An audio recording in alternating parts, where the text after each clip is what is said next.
I'm back. I hope you missed me. But anyway, is David Moyes on the brink? That's what I'm going to be discussing in this video, as well as West Ham nil, Brentford. So all of that is coming up on today's show as I discuss the current situation with West Ham United.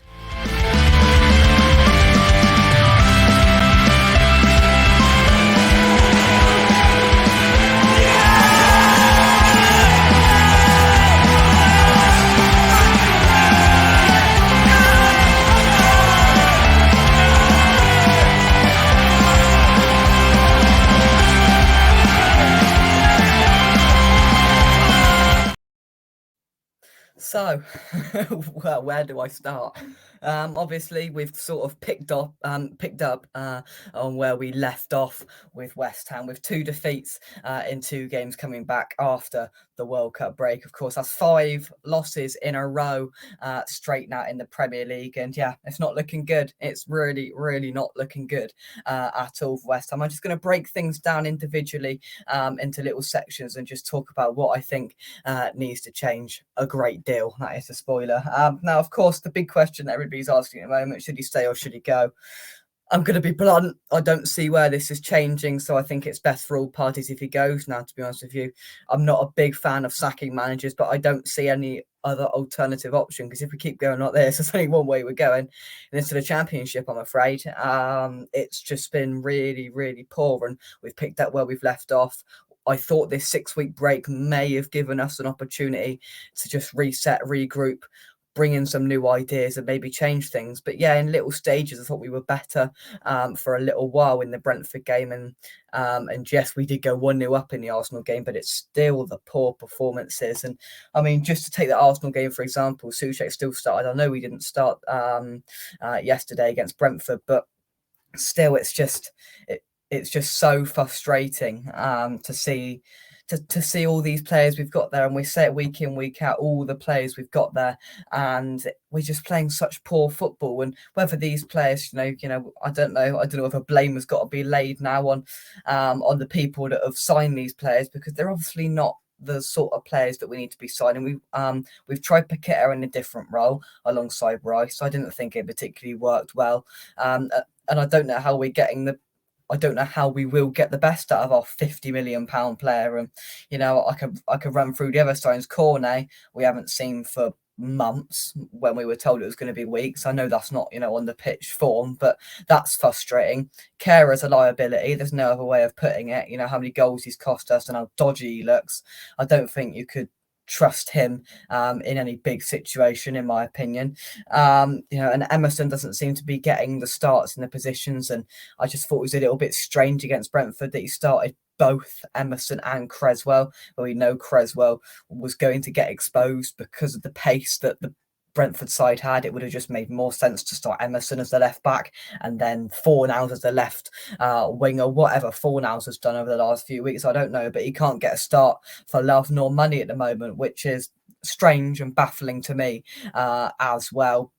There's just so many problems, and it goes from top to bottom. And the wording that we're hearing out of the club and out of top sources today is that they're going to stick by him, which in my opinion is the wrong decision. I think we should sack him now, because I don't see it changing. I really don't. There's no part of me that has seen a solid performance, a really good. I've walked out of it and went, yeah, happy with that. We played really well for the whole game for an awful long time. I can't remember. I really, really can't remember. And that's the worrying thing, is that we don't know how it's going to change. I think I said it to Nicky outside after the Everton game, and I said to him, I don't see how this is changing. That was months ago, and nothing's changed since then.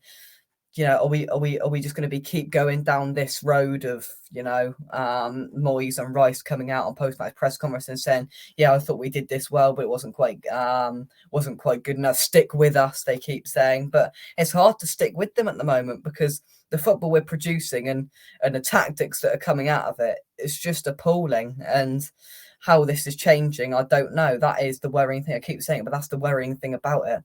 I don't see an incentive there for change, because I don't think Moyes is going to change for sure. Moyes won't change. This is how we're going to set out to play football under Moyes, and it's not going to change unless we sack him. So I think the only option we're now left with is to sack him. I think we're very, very, we're petering over the edge of the bottom three. We're hoping today, we're looking at results and celebrating a Fulham winner in the last minute to keep Southampton bottom and to keep us out of the relegation zone. That's where it's got to now. We're firmly in a relegation battle. And if people don't think we're in a relegation battle, then I don't know what you've been watching, to be honest with you, because, yes, people say it's a couple of wins and we come out of it, but I don't see where these couple of wins are coming from. Our next 6 games, I can't see us getting more than 2 points out of it. I think we've got Wolves, Everton, Chelsea, Newcastle, Tottenham in there as well. I don't see where we're getting points from. I really, really don't. We've got Brentford in a few days' time, and I think the only realistic result we're going to get out of that is being knocked out of the FA Cup. And I don't see where we're scoring goals. Yes, we scored a goal in the Arsenal game, but let's be honest, that was completely along the run of play. We weren't lucky to get a penalty because it was a stonewall penalty, but that was their mistake and not our good doing, if that makes sense. Don't get me wrong, you can't take it away from Ben Rowe, and that was a very, very good penalty down the middle. You couldn't have asked for anything better, but we haven't scored a goal in open play for what I can remember as ages. I know we've had a 6-week break in the middle, but we just... we haven't scored a goal in a long time. We don't look like scoring a goal. There's no creativity there. I mean, on the wings, we can't cross a road. That's the frustrating thing about it as well. Skamaka looks like he's out of ideas, lack of movement, not getting the service. From top to bottom of this side, squad and management, we all just look out of ideas at the moment, and that's worrying as we sit, as I sit on New Year's Eve, Happy New Year, Merry Christmas and all that jazz. But we sit in now, 16 games into the season, petering over the edge of that relegation zone, in danger, because I don't see where wins and goals are coming from. I really don't. And with games coming up against the likes of Tottenham, Newcastle and Chelsea, the only result you can see out of that is a loss, and a convincing loss. Games away from home now against Wolves, game against Everton in January. They're massive games now. We need to be picking up points. People said, a lot of people have made the comparison over the last few days. A lot of people said we were too good to go down under Glenn Roeder. Well, people are saying we're too good to go down now. I don't want to be thinking of that and thinking we're going to go down, but we are in a relegation battle unless we start picking up points, and we start picking them up now in massive, massive games against, at the moment, relegation rivals like Wolves and Everton, who are down there battling away as well. Everton have gone and picked up a point today against Man City. That's a massive, massive point. We were lucky that Southampton lost in the end with a late goal from Fulham, but we just desperately, desperately need a spark at the start of the game to either score a goal or even create a couple of good opportunities to get us going and getting us playing good football, because it's just not what we're doing at the moment. It's just really, really bad. And the worrying thing is that we know what's coming. I could have predicted that exact result before the game started against Brentford. I knew we were going to lose. I don't think in very many games in the short while I've been supporting West Ham, I'm not that old, but in the short while, I don't think I've gone into many more games knowing that we were going to lose. I knew we were going to lose, and I got off the plane at 8:30, and I knew we were going to be losing, and we were losing. And yeah, the goals were whether you put them down to individual Fabianski mistakes or whatever. I think it's slightly irrelevant, because of the fact is we knew we were going to lose. Pretty much every fan knew that we probably weren't going to beat Brentford, and we did inevitably lose the game. And it's just the manner of it in the second half, and bringing on Souček, and it's just so repetitive, and fans are bored now. And this has been the real turn in the last 2 games of a lot of fans. Now we've gone from a few fans switching to Moyes out to now the majority are Moyes out. And if you're in the minority, then that's almost a bit of a surprise at the moment. That's the way the fan base is going. Everybody thinks it's the best option now to sack Moyes, and people are saying as well, we don't think the board are going to, we've heard, we don't think the board are going to sack David Moyes. They're not lining up a replacement. They think they can just stick with him a bit longer. I think Moyes should walk as well. If they're not going to sack him, I think Moyes should walk, because he's not daft. He can see the way it's going. He's been a football manager a long time. He can see that this is not good, and whether it's the attributes or the players or whatever, he's not in himself, in my opinion, got the ability to turn it around, because yeah, I thought the starting lineup against Brentford was a lot more positive than it has been. It still didn't make much difference because I think he's lost the dressing room.